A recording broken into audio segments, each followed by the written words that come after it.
आज का वीडियो कुछ ऐसा है जिसे देखकर आपके रोंगटे खड़े हो सकते हैं, क्योंकि आज हम सिर्फ कहानी नहीं सुनेंगे बल्कि जानेंगे उस रहस्य को जो हजारों साल से छुपा हुआ है। ऐसी कहानी जिसमें देवता भी हार मान गए थे, एक असुर जो मरकर भी हजारों बार जी उठता था, और फिर प्रकट हुई वो शक्ति जो मौत से भी ताकतवर थी।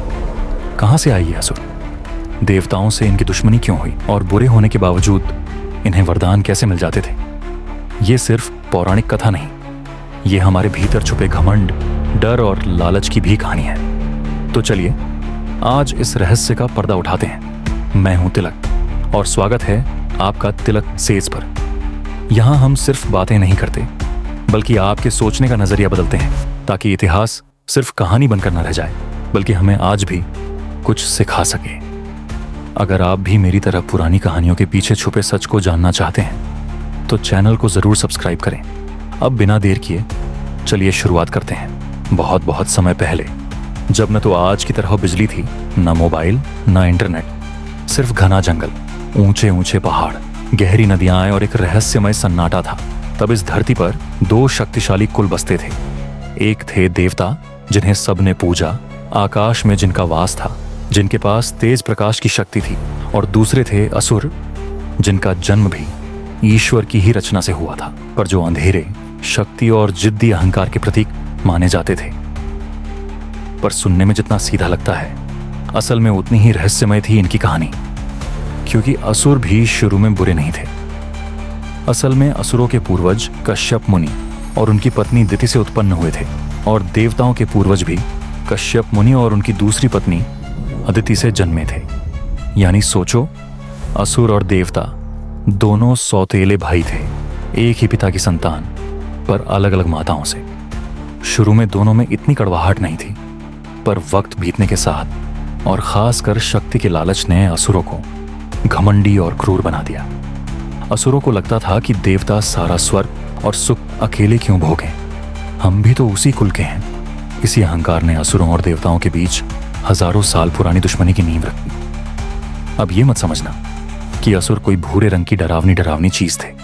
असल में असुर भी बलशाली, सुंदर और महाज्ञानी थे। पर जैसे जैसे समय बदला, उनका गुस्सा, लालच और सत्ता की प्यास इतनी बढ़ गई कि उन्होंने खुद को बाकी दुनिया से अलग मान लिया। वो सोचने लगे कि अगर हम ताकतवर हो जाएं तो देवताओं को भी झुका देंगे, और इसी सोच ने उन्हें देवताओं के सबसे बड़े दुश्मन बना दिया। अब सवाल उठता है कि ये असुर आखिर इतने ताकतवर कैसे हुए? तो असल में उस समय का सबसे बड़ा रहस्य यही था, तपस्या। उस युग में ऐसा माना जाता था कि कोई भी प्राणी, चाहे वो देवता हो या असुर या मनुष्य, अगर सच्चे मन से कठिन तपस्या करे तो ब्रह्मा जी, विष्णु जी या महादेव उससे प्रसन्न होकर उसे वरदान दे सकते थे। यानी तुमने जंगल में हजारों साल तक तप किया, भूखे प्यासे बैठे रहे, सिर्फ एक पैर पर खड़े रहे, तो देवता को भी तुम्हें कुछ देना ही पड़ता था। ये नियम ब्रह्मांड के संतुलन के लिए था, ताकि सिर्फ जन्म से कोई महान या छोटा ना हो, बल्कि परिश्रम और इच्छा से भी कुछ पा सके। पर दिक्कत तब शुरू हुई जब असुरों ने इस वरदान प्रणाली को तोड़ मरोड़ कर सिर्फ अपने स्वार्थ के लिए इस्तेमाल करना शुरू कर दिया। असुर सोचते, हमें अमृता चाहिए, हमें वो शक्ति चाहिए जिससे कोई हमें मार ना सके, और फिर वो तपस्या में जुट जाते। ऐसे तप कि जिसके आगे दुनिया भी डर जाए, शरीर जल जाए, मांस गल जाए, पर वो अडिग खड़े रहे। और ये देखकर ब्रह्मा जी, जो सृष्टि के रचयिता थे, प्रसन्न होकर उन्हें वरदान दे देते। पर मजेदार और रहस्यमय बात यह है कि देवताओं को भी पता था कि अगर असुर वरदान मांगेंगे तो कुछ ऐसा मांगेंगे जिससे वो अपराजेय बन जाए। फिर भी ब्रह्मा जी को नियम से बंधे रहना पड़ता था, क्योंकि ब्रह्मांड के संतुलन के लिए वरदान देना उनका धर्म था। इसी तरह एक एक करके न जाने कितने असुर अमृता, अपराजेयता या अजीब अजीब किस्म के वरदान पाकर इतने शक्तिशाली हो गए कि देवता भी डरने लगे। अब इसी कड़ी में जन्म हुआ एक बेहद रहस्यमय और खतरनाक असुर का, जिसका नाम था रक्तबीज। रक्तबीज बचपन से ही अलग था, गुस्सैल, साहसी और शक्ति का भूखा। पर उसके मन में सबसे बड़ा डर था हार जाने का, क्योंकि उसने देखा था कि कितने असुर देवताओं से लड़ते लड़ते मारे गए। उसने ठान लिया, मुझे ऐसा वरदान चाहिए कि मुझे कोई हरा ही ना सके। फिर क्या था? वह तो तपस्या में बैठ गया। इतनी कठोर तपस्या कि हवा भी उसके शरीर से डर कर निकल जाए, सूर्य भी उसके तप से तप जाए और रात भी कांपने लगे। हजारों साल तप करने के बाद ब्रह्मा जी प्रकट हुए। ब्रह्मा जी बोले, मांग, क्या वरदान चाहता है? और रक्तबीज ने मांगा वो वरदान जो इतिहास में कभी किसी ने नहीं मांगा था।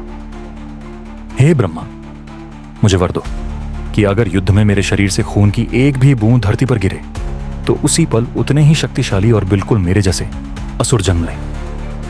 ब्रह्मा जी थोड़े चिंतित हुए, पर नियम से बंधे थे, सो उन्होंने वरदान दे दिया। अब सोचो, ऐसा वरदान यानी रक्तबीज को मारने का मतलब था उसकी सेना को 1000 गुना बढ़ा देना। देवता घबरा गए क्योंकि उन्हें पता था कि यह वरदान सिर्फ शक्ति नहीं, तबाही भी है। रक्तबीज की ताकत अब इतनी बढ़ गई कि वो अकेला ही देवताओं की पूरी सेना से लड़ सकता था। वो इतना घमंडी हो गया कि उसने सोचा, अब मुझे कोई हरा नहीं सकता। मैं स्वर्ग पर राज करूंगा और देवता मेरे सामने घुटनों के बल आकर हाथ जोड़ेंगे। और यहीं से असुरों ने देवताओं पर हमला बोल दिया।